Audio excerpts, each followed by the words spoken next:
Hi everyone, Sonan's making another video for you guys on YouTube. This is the Talk About Space. This is my friend Roy. Good afternoon to you all.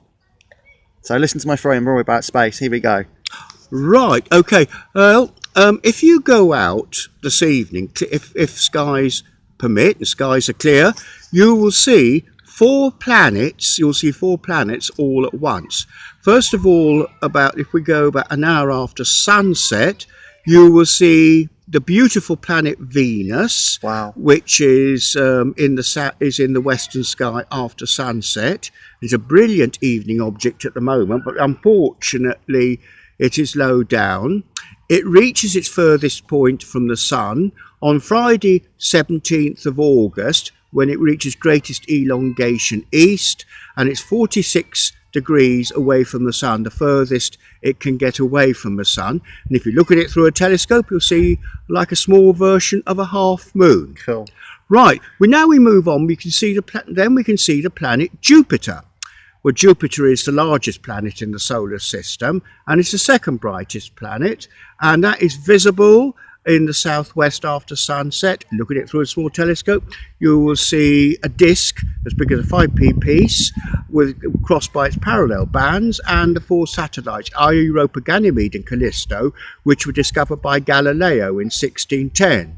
And if we look to the left of Jupiter, you'll see Saturn, the ringed planet. Cool. And if you look at it through a telescope, you will see its magnificent rings and the equatorial belt.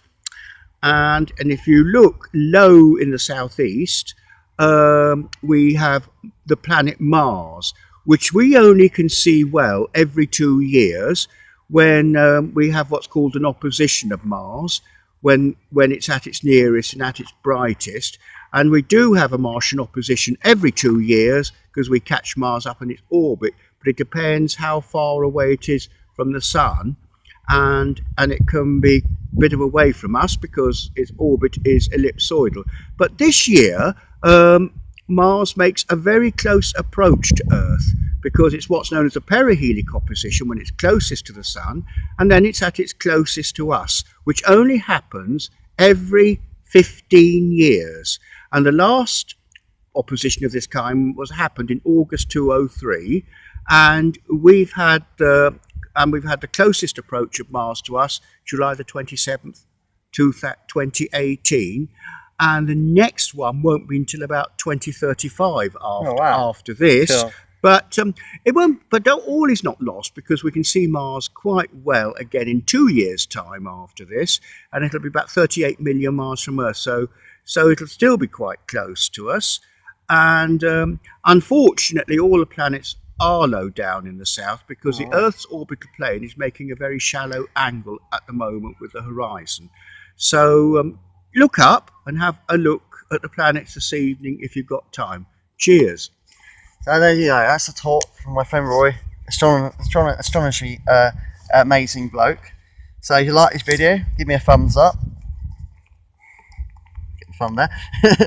And subscribe to my YouTube channel. May the force be with you always. May the needs of the many outweigh the needs of the few. And thanks for listening to Silent Weapons. Goodbye. Thanks for listening. Bye.